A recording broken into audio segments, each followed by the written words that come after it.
And here we are again. Welcome back, everyone.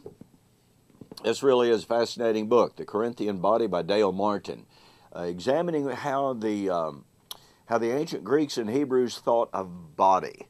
And a point that comes through very glaringly so by Mr. Martin is that the ancients, both Greeks and Hebrews, had a totally different concept of body than you and I do today. Really fascinating book and significant as well. Well, pardon me. Again, welcome back. My name is Don K. Preston. I am the president of Preterist Research Institute of Ardmore, Oklahoma, and this is what I call my morning musings. We are currently discussing the already but the not yet of Scripture. What we mean by that very simply is that Jesus and the New Testament writers often spoke of things as if they were already present, or in some cases were already past, and yet would then say those identical topics were things to come. And so the scholars have pondered this for centuries. Does that mean that we're talking about two different events? Does it mean that we're talking about two totally disparate events insofar as nature is concerned? Are these events of necessity separated by 2,000 years so far? Well, as a lead-in to our very next topic, when you talk about, for instance, the harvest, Jesus, John the Baptizer, and Jesus was quite emphatic that the harvest was already begun. And yet, the harvest would be at the end of the age. Here is an already, but a not yet. And of course, that's directly related, obviously, to resurrection. And we've been examining John chapter 5, 24 and following, in which Jesus said, "The hour is coming and now is, in which the dead shall hear the voice of the Son of Man and shall live. The hour is coming in which all of those who are in the graves shall come forth." Well, again, most commentators say, well, this has to be two different events, separated so far by 2,000 years. But let's take just a little bit closer look at this, shall we? What we want to ask at this time is, what is there in the text that demands two separate events of two totally disparate natures? What is there in the text that cues us in, or that demands hermeneutically that Jesus is talking about two different times, two different events? Now, we've already examined the claim that Jesus, when Jesus said the hour is coming and now is versus the hour that is coming, that demands two different times. No, it does not, as John 4:20 and following shows definitively. But I want you to think about this. What is the difference between the hour is coming and the now is, in which the dead? Who are those dead? Well, they're dead somehow, some way. They're described as dead. By the way, it's kind of interesting that some people tell us there's no such thing as, quote, spiritual death, unquote. Well, in that scenario, then Jesus has to be talking about biologically dead people when he talks about the hour is coming and now is, in which the dead shall hear his voice. They have to be biologically dead. Well, that doesn't work real well. Be that as it may, what is the difference between the dead of Jesus's now is and those that are in the graves? The dead. By the way, pardon me.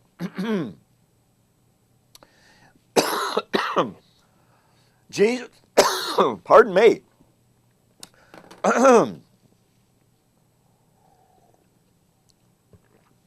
Jesus said that in that hour that now is, the dead will hear the voice of the Son of Man.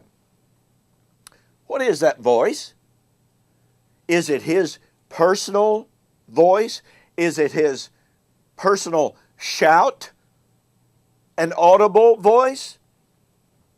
from Jesus himself? Most commentators say, oh, no, that's the voice of the Son of Man representatively through the preaching of the gospel. What's the difference between that voice and the hour that is coming in which all those that are in the grave shall hear the voice of the Son of Man? Now, we are told that this voice of the Son of Man is a literal, audible shout of Christ at the end of the Christian age. Where's the contextual justification for that? Notice that Jesus also simply transitions from those who are in the grave shall hear and live to all that are in the grave. Basically, then we have a transition from some to all. What is there about that transition that demands that the some be spiritual and the all be physical? You see, these are necessary exegetical questions that have to be asked in the light of the claims that are being made about John chapter 5. There is no contextual justification. There is no exegetical justification for saying, well, the dead here have to be the spiritually dead versus the physically dead. There is no contextual justification for saying that the voice of the Son of Man is a representative voice versus the literal voice.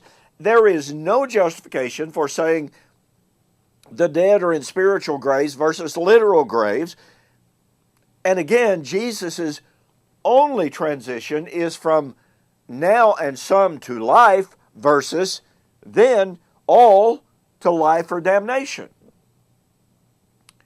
Folks, there is no contextual justification. There's no linguistic justification. There's no grammatical, there's no semantic justification for delineating these verses like everyone does. We have here, very simply, Jesus is teaching about the already but the not yet of resurrection. The resurrection had begun and was awaiting consummation. Well, in our next segment on the already but not yet, we will begin a discussion of the harvest that Jesus said had begun and was about to be consummated. A process, a transition from the already to the completion. You don't want to miss it. Thanks so much for joining me for this morning's morning musings. Hey, be sure to visit my websites.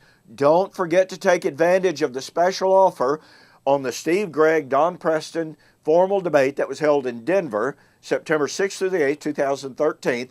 Go to my websites, www.eschatology.org, BibleProphecy.com, or DonKPreston.com, and see the announcement there. Order your copy and save yourselves $5 shipping. This offer is good through the month of October 2013. All right? Thanks again for joining me. Hope you have a fantastic weekend. We'll see you on the flip side.